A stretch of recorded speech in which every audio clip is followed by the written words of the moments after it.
Hello and welcome. I'm actually going to try to go through the Northern Ireland course, and this is going to be the first little section here just to get you into the introduction of what was happening in Northern Ireland from 1965. Okay, so we're going to go through and have a look and see what the key issues were here. Okay, so I'll skip over these objectives for you for this and this section. And just to start off then, very basically, okay, you're basically looking at the implications and the consequences of partition, okay, and by 1960s in Northern Ireland, the consequences of this split was really playing out, and that's basically going to be a real key part of the Troubles, which break out in 1968-1969. So the new state of Northern Ireland itself was actually set up by something called the Government of Ireland Act 1920, and that basically partitions the island of Ireland into two. Okay, you have 26 counties down here, and including Donegal, which is ironically the most northern county, but you have this new state of Northern Ireland here, which is made up of 6 counties in the north of Ireland. Okay, and it's still part of the United Kingdom. Okay, so this was only meant to be a temporary partition or temporary solution to a bigger problem at the time, but this ended up being a very permanent situation, okay, with 2 separate countries on the island of Ireland. Okay, so a bit of the background then. So Northern Ireland itself, well, it's made up of the 6 counties, as I said. You've got Fat Dad or Fat Lad, whichever way you want to use it, but these 6 counties in the north, and 6 out of the 9 counties of the province of Ulster. It has an inbuilt Protestant majority at that time of 65%, so very solidly Protestant, and it was designed that way. But there's also this very sizable minority of Catholics. 35% of the population in the 6 northern counties are actually Catholic. Okay, and they're obviously going to aspire to become part of this all island Ireland. Okay, so it has its own parliament as well, based in Belfast up here, and that's at Stormont. Okay, just look at the spelling of Stormont here. There's no U in that. A lot of people say Stormont. It's no U. It's Stormont. Okay, and very importantly, these 6 counties remain part of the United Kingdom. So part of the United Kingdom of Great Britain and Northern Ireland. Okay, so it remains within that jurisdiction. Now down here you have what's called then the Irish Free State at the time. So from partition was actually known as the Irish Free State. It would become a republic in 1949, but this would be become a semi-independent and then an independent country. So these remaining 26 counties are in the south of Ireland. They have a 90% Catholic majority. It actually is a lot higher now, but 90% Catholic majority at the time, and it has its own parliament called the Dáil in Dublin, in Leinster House, and it became a completely independent country in 1949, and that became known as the Republic of Ireland. The Republic has a president, and it had no connection then whatsoever to the United Kingdom at that point. Okay, so very clearly 2 very different states in on the island. Okay, so this is the next section here. So what then is the difference between, we use terms quite a lot in Northern Irish history, and so we're looking at the difference between unionist and nationalist. Okay, so these 2 terms here, it's very important for your study of history. So nationalist, for unionist, first of all, you would actually see that most unionists, not all, but most unionists are Protestant.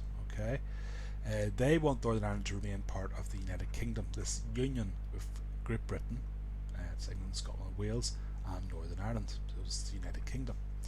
They make up the majority of the people in Northern Ireland.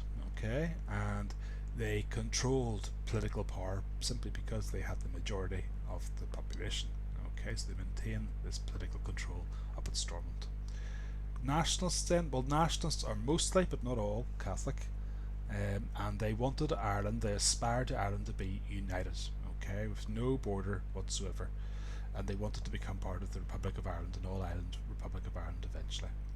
They make up a significant minority in Northern Ireland, 35%. That's not a small number, that's a very significant number of people. And from partition, they were gradually discriminated against in a number of ways that you have to really know and understand. And they found political power completely dominated by unionists from that point. Okay, so that's the 2 terms. So Protestants and Catholics had very, very different reactions to this partition, to this border. Okay, so Protestant reactions. First of all, they were very happy because they had their own parliament. They had their own parliament up in Stormont, outside Belfast, or within East Belfast, I suppose. They have a large majority. Their control is guaranteed because of their population, and in the very first election they won 40 out of the 52 seats.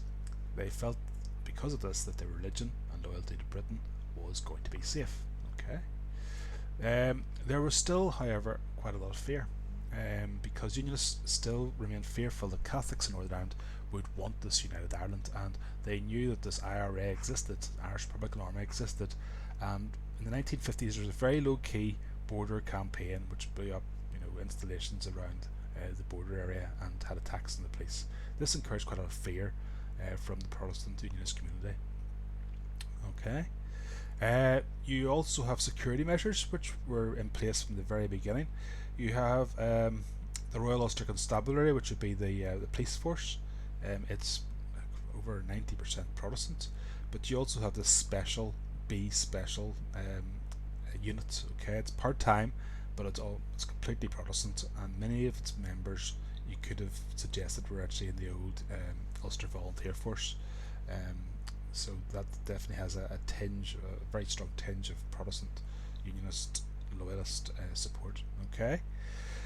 They also had special powers as well. This gave the police and the authorities the power to arrest without trial. They could arrest someone and they could hold them without any form of trial if they wanted, if they were regarded as being suspects.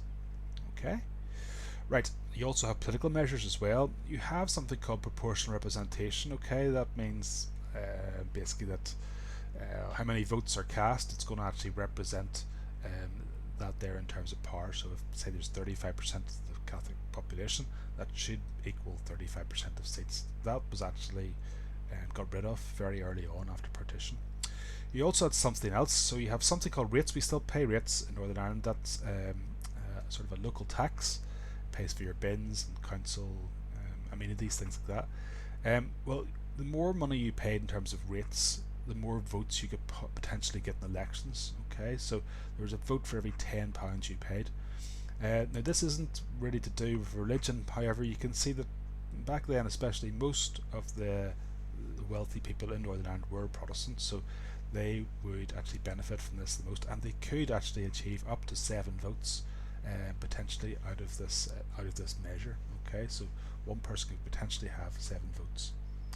Alright, and then finally you have something called gerrymandering. Okay, so gerrymandering is a name that comes from Chicago, and it comes from a guy called Jerry. Okay, and it's meant to be the shape of a salamander, his district, but whenever we're looking at it, we're looking at one place in particular, and that is up in the northwest, Derry, Londonderry. And basically this is a city that's 70% Catholic, no doubt about that, it's 70% Catholic, yet the electoral boundaries were gerrymandered or drawn in such a way that Unionists still maintained majority. Okay, so maintained the majority within that city. So it was a significant way that they could keep control of Derry, Londonderry. Now, remember, for Protestants, Londonderry is a big symbolic area. It's where No Surrender comes from.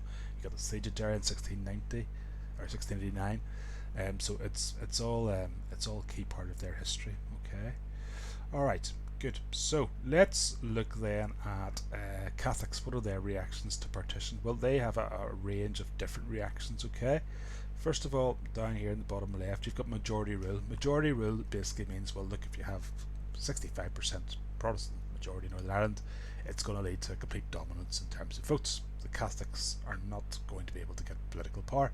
And this is exactly what happened. People voted based on their religion, and this meant that Protestants always maintained a majority within Northern Ireland, within Stormont. So for Catholics, they had very little chance of political control. In fact, the only act I think that they got passed was something to do with I think it's like the Wild Birds Act, something like that, way back in the 1930s. You also have a lot of fear. Okay, nationalists felt Ireland should not be divided. They wanted united Ireland. They wanted to be ruled from Dublin, and they basically felt completely abandoned in the 1920s by the rest of Ireland at that stage. Security measures. The Unionists were also obviously fearful about Catholics, despite being a minority, and the Catholics were very angry and quite afraid of the police, which is overwhelmingly Protestant, and the B specials as well too, okay, which did have a bit of a fearsome reputation in some areas. Special Powers Act as well, they could lock up people without trial. That's definitely reacts upon your rights as a Catholic in Northern Ireland. And then also you've got the gerrymandering, okay, so gerrymandering, again, up in Derry, Londonderry, they manoeuvred the boundaries in such a way that you can see here there's 14,000 Catholic voters, 8,000 Protestant voters, yet it led to 8 nationalist councillors and 12 unionist councillors, so you can tell it's completely different in how it actually relates to the figures itself.